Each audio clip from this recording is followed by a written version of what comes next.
So anyway, this talk is about Bitcoin maximalism and my particular take on what that means and how I think people can better understand this position. It's building on an article of mine I wrote back in 2014 that I still think describes everything that is held up today, called Everyone's a Scammer. It's available on my website, nakamotoinstitute.org. So this talk is dedicated to Jerkos, who was the first person to demand Bitcoins for a real good. He scammed Laszlo out of 10,000 Bitcoins for 2 pizzas, so my hat's off to him. So I tend to think that everyone is some kind of maximalist because we're all in this technology because we have some big vision about how the world could be. However, these are competing, many of them opposed in some ways, while overlapping in others. We have many payments maximalists who will tell you that the important thing is that we can get all of the economic trade onto one chain, like every single transaction going down from a Satoshi transfer to a $1 billion real estate deal. We have platform maximalism, which is every software app needs to be a decentralized application that's built on the blockchain, whether that's the Bitcoin blockchain or the Ethereum blockchain. Then there's monetary maximalism, which is saying we want the chain to be the fundamental basis of global economic trade, where all economic trade is denominated in the units that make up that chain. So it's important to ask yourself, if I could have nothing out of this thing, what am I here for? For me, the answer is simple. It's sound money. I am a monetary maximalist, and what matters to me is that we can establish a global sound money that no one can control, no individual can control, rather, as we learned from Pierre's talk, and that I basically effectively want to put the Federal Reserve out of business so we can have a better money than what they've been able to provide. Well, things like Visa and PayPal, which there's many ways you can critique their business practices. Any effects on them is incidental. I want payment networks, both centralized and decentralized, that can fulfill what people need in their economic trade. And things like Lightning Network and other tech that give us cool smart contracts and payment platforms and all of these are fantastic, and I do think that they add value to what we can do with Bitcoin. But ultimately, it's just simply the fact that we have this scarce economic resource that we can denominate all global trade in, that is enough. So, the important thing here is understanding monetary competition. And monetary maximalism, the sort of brand of Bitcoin maximalism that I promote, is often thought to be a sort of prescriptive argument against how the world ought to be. That is, that I think that there should be no competition. We should just have Bitcoin, and no one should try anything else. I am 100% for monetary competition. However, I would argue that the realities of monetary competition are that one will dominate the rest in a free market, because the more people that use a particular medium of exchange, the more economic opportunities that you can actually seize with those. And it makes it more annoying to have to do trade with someone from another country if they're using a different currency, because you have to go through the process of trading for those different currencies before you can even get to the actual trade itself. If everyone's just using the same money, it makes this much easier. And I believe that because of the properties that Saifedean described in his talk, Bitcoin has the optimal monetary policies and properties that make it the most likely to become this global dominant reserve currency. So because of this, my arguments for monetary maximalism are a sort of acceptance of just how monetary competition operates, rather than saying Bitcoin must be the thing. I think that Bitcoin will be the thing because I understand monetary competition. However, if you come to share that belief, there's going to be implications for what that belief means in terms of how you act in the world. So let's imagine that Bitcoin does become the global dominant currency in a process we might call hyper-Bitcoinization, and it goes to the moon. Bears tend to think that it might only be, $10 million worth in today's purchasing power, but it's untold what it could potentially be. Therefore, if you hold Bitcoins now, it could be worth an unfathomable amount of money in the future, and thus holding it is this extreme test on your time preference and personal values. Like, if you have a certain number of Bitcoins in the future, you could own the world, so to speak. You can buy anything you want, but it requires holding for a long time, and it requires actually knowing what you want so that you can withstand that test.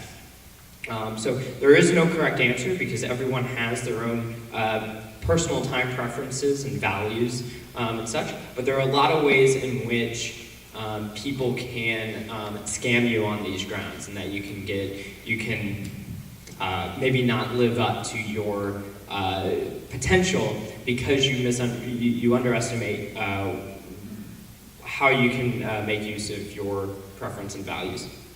So one of the most common ones is the idea that spending Bitcoins is somehow good for the network. The argument is that when you spend, you're sort of creating more economic activity, you're helping grow the network, so more people are accepting it, so that's great. There's, as opposed to just holding, which increases demand for the Bitcoins, which increases the price, which creates that juggernaut that Saifedean was explaining. Now, in the beginning of the network, spending actually did kind of help Bitcoin. When people like me saw the Silk Road had people spending Bitcoins to purchase drugs online, which to the libertarian in me, was a very exciting prospect for the future of free markets. It was very good at showing us what Bitcoin was capable of, and that was very good for bootstrapping. But it doesn't necessarily tell us that we ought to go buy drugs ourselves. We might want to hold off. If you like drugs, you can afford a lot more drugs later on if you just hold. So anyway, yeah, as I said, it's actually when you hold, that has more of an effect on the growth of the network by increasing liquidity in the network.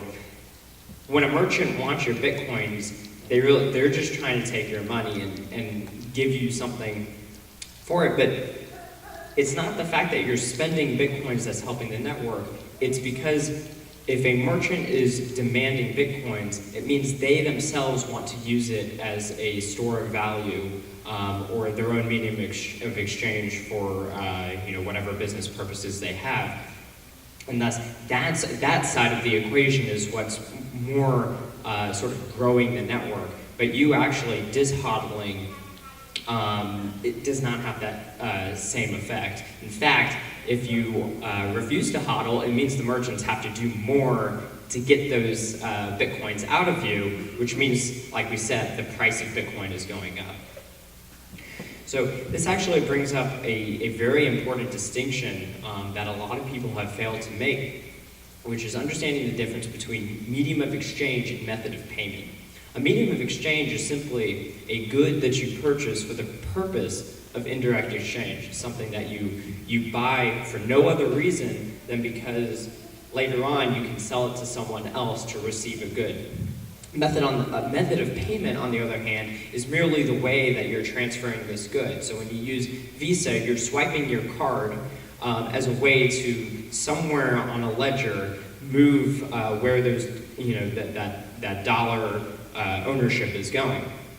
So it's a separate concept, but people often say that well, you need to spend your Bitcoins because that's using Bitcoin as a medium of exchange. If we understand medium of exchange purely as a means for, as a good that you buy for the purposes of indirect exchange, you can think of store of value as purchasing that good in order to make a future exchange. And thus you're trading the present value of a good for the future value of a good. So if you're buying Bitcoins today, it's because you believe Bitcoins will be worth more in the future and you can get more out of it. Store of value is colloquially a longer period of time, but it's effective. It can be any period of time.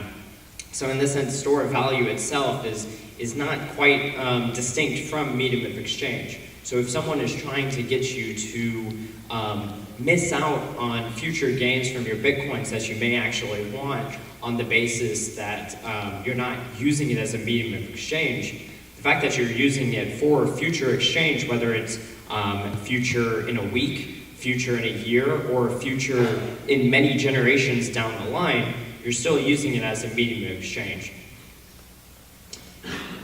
So then we get to the idea of like basically competing currencies, or making any sort of investment in the crypto space, more specifically as opposed to just in general. But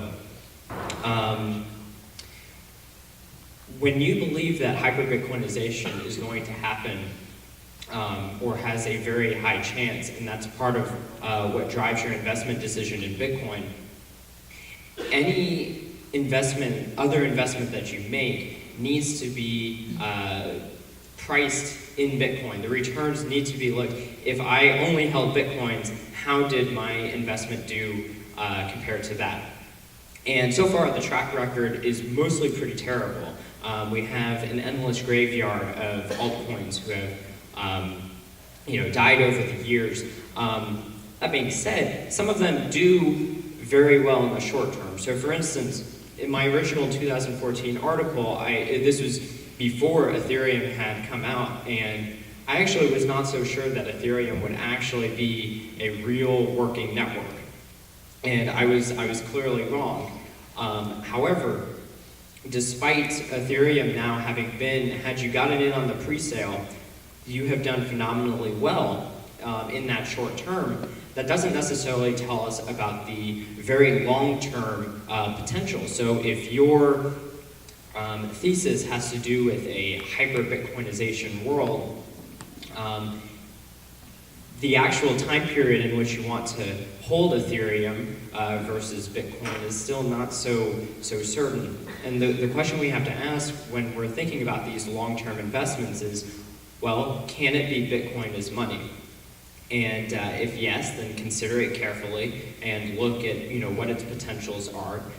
Ethereum, for instance, I do not believe is a good competitor to Bitcoin, because the fundamental reason that I think that Bitcoin can succeed is, as Saifedean was explaining, it's the hardest money, it has the most secure monetary policy, while Ethereum, I still fail to even understand what its monetary policy truly is, if it even exists. And given its track record so far, it's uncertain that there's, in fact, I'd be very pessimistic on the idea that it would ever be able to secure that monetary policy in the sense of, keeping it going. It's one, DAO, how hard fork kind of thing to decide to turn it into a inflationary mess. So when we're looking at any of these things, we have to look at these coins based on their monetary policy when we're looking at the long term. So I think of multi-coining as distraction maximalism. So there's a gazillion cryptocurrencies. The list just goes on and on. Back when I first got into Bitcoin, there was there was Namecoin and Litecoin, and that was about it. And then in 2013, there was what I call the Scambrian explosion of altcoins. And since then, it's a never-ending list. In the past, especially the past year or so, we saw this incredible rise of ICOs and so-called app coins and utility tokens and all these things. all of these coins, whether they call themselves cryptocurrencies or they call themselves, the digital gas or oil, or whatever Ethereum calls it, or ICOs or whatever thing, because they're this scarce resource that people empirically are using as a medium of exchange, we have to treat it as competing currencies, because empirically this is how we see it being used in the market. And so with that, we have to think carefully about that monetary competition. Now, given that, it's impossible to keep up with all of these altcoins. There are endless of them. I don't even know half the ones that when people come up and they'll say, oh, have you heard of, Chainlink?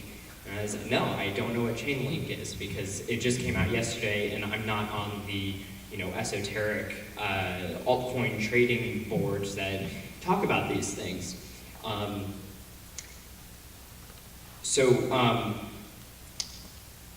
It's a mistake, in my opinion, to spend your time thinking about these things if they haven't given a sort of proven reason why they could compete with Bitcoin as a global currency.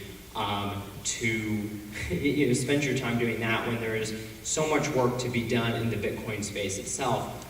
Bitcoin being a network that's existed for 10 years now, lived up to its value proposition and continues to grow in a positive sense on all of these dimensions. So when you have Tron plagiarized white papers, spending time reading those all day in the hopes of finding the right investment versus focusing in on the important education and development of Bitcoin. When it comes to the value of my long-term goals for society and my own self-interested goals and becoming more wealthy or something like that, focusing in is a much better strategy in my opinion. Being said, there are limits to hodling, and I think this is something that trips up some people in the community as well. There's a sort of notion of portfolio maximalism, which is that you can only be a true Bitcoin maximalist if you put every single cent of your net worth into Bitcoin, as opposed to having a sort of diverse basket of investments. And the reality is, like I said, everyone has different values and time preferences, so we can't say that there's one true investment strategy. Some people have other things they want than just having a ton of Bitcoins in the future. For instance, for the people who just wanted a Lambo and this whole thing, the only reason they were in Bitcoin in the first place was because they wanted to get to where they can afford a Lambo. Well, once you get to the point where you can afford a Lambo, buy the Lambo and you're done, and you don't really need to be as engaged with Bitcoin anymore. And it doesn't matter, if you didn't want 20 of them, you only wanted one, then holding a money for the purposes of getting 20 has extremely low marginal value. So with this, another important point is, you want to be a investor, not a gambler. So, I tend to think that if someone loses sleep over their Bitcoin investment, they've probably invested too much, and you shouldn't force yourself into this psychological state, which also puts you at risk for making very quick decisions about, panic selling and stuff like that, just because you wanted to prove how much of a Bitcoin maximalist you were.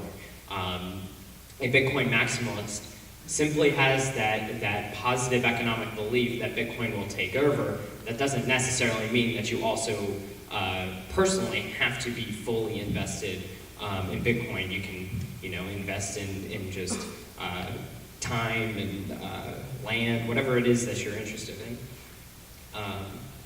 So the real important lesson of all of that is to really zero in on what do you actually want in life, and focus on being able to achieve those long-term goals. So instead of letting people trick you into thinking that you need to give up Bitcoins for the purposes of some kind of altruistic thing for the network, focus in on where can this investment take you and figure out what the best strategy is from there. And don't let people scam you out of your potential. So Bitcoin is like a once in history opportunity, I think. We've never had anything like this, and once Bitcoin exists, I don't think it's easy to replicate. I don't think there's going to be anything like it in the world of money, at least, that'll ever come along. And because money is such a foundational pillar of civilization, you should not take it lightly what kind of opportunity you have right now, whether it's to invest in Bitcoin like monetarily or just to be a part of the community and help it grow in understanding and get people interested in. It's very important that you figure out what you truly value so you can make the best decisions to get those actual things, and don't scam yourself into giving up your spot in your envisioned world just because someone else was able to get you to have a misunderstanding of the economics of the situation. So anyway, you can follow me on Twitter at Bitstein. You can visit the Satoshi Nakamoto Institute at nakamotoinstitute.org. There's also the Noted Bitcoin podcast, which I co-host with Pierre Rochard, and you can find that at noted.org. So thank you.